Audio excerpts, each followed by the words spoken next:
తెలుగుదేశం పార్టీకి ఓటేయండి. సైకిల్ గుర్తుకేసి వేమిరెడ్డి ప్రశాంత్ రెడ్డి గారిని గెలిపించండి.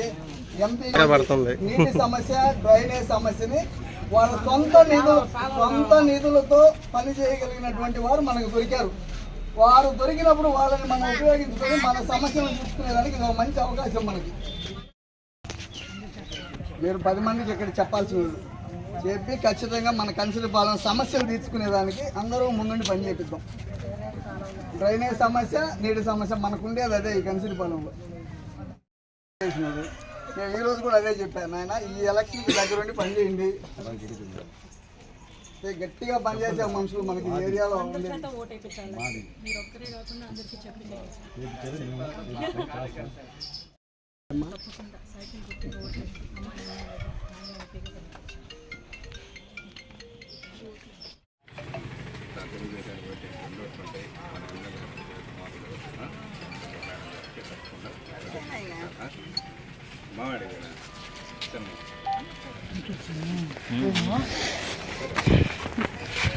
అదే వెనక్కి కూర్చోండి సామన్న.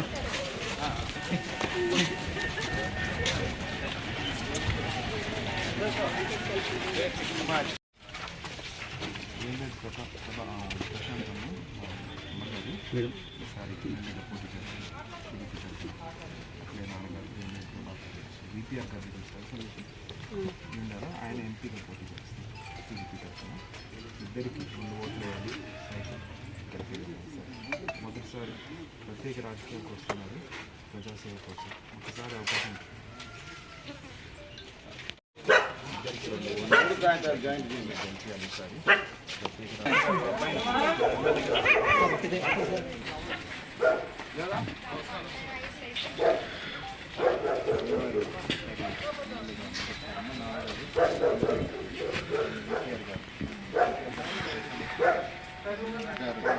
సేవా కార్యక్రమాలు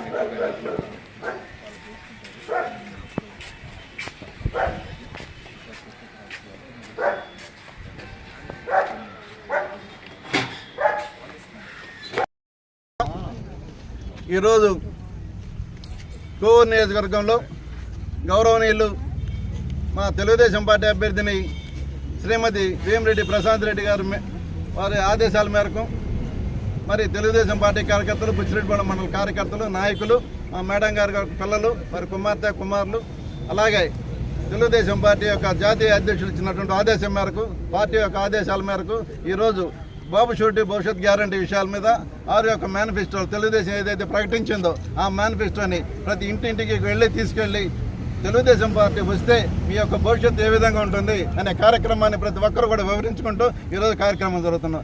అలాగే మా అభ్యర్థి గారు అయినటువంటి గౌరవనీయులు పెద్దలు శ్రీ వేమిరెడ్డి ప్రభాకర్ రెడ్డి గారు తెలుగుదేశం పార్లమెంటరీ అభ్యర్థిగా, మరియు మేడం గారు శ్రీమతి వేమిరెడ్డి ప్రశాంత్ మేడం గారు నియోజకవర్గ అభ్యర్థిగా సైకిల్ గుర్తుగా అత్యధికంగా ఓట్లు వేసి ఈ గ్రామాన్ని, ఈ నియోజకవర్గాన్ని, నెల్లూరు జిల్లా పార్లమెంట్ని కూడా అభివృద్ధి చేసుకోవాలి. ఈ యొక్క భయంకరమైనటువంటి ప్రభుత్వాన్ని పారదోలాలి. యువత భవిష్యత్తు కోసం, రాష్ట్ర అభివృద్ధి కోసం, మన గ్రామాల అభివృద్ధి కోసం కూడా తెలుగుదేశం పార్టీ గెలిపించుకోవాల్సిన ఆవశ్యకత గురించి కూడా ప్రతి ఇంటికి, ప్రతి ఒక్క ఓటరు కూడా తెలియపరుస్తుంటూ ఈరోజు ఈ కార్యక్రమాన్ని జరుపుతున్నాం. ఈరోజు బుచ్చిరెడ్డిపాలెం నగర పంచాయతీ 9-10 వార్డులలో విస్తృతంగా పర్యటన చేశాం. ఉదయం 16-17 వార్డులలో కూడా పర్యటన చేశాం. రెగ్యులర్గా రేపు కూడా పర్యటన ఉన్నది. ప్రతిరోజు తెలుగుదేశం పార్టీ కార్యకర్తలు తిరుగుతున్నటువంటి కార్యక్రమాల్లో కూడా పాల్గొంటున్నా కూడా కోరుకుంటున్నాం. సెలవు.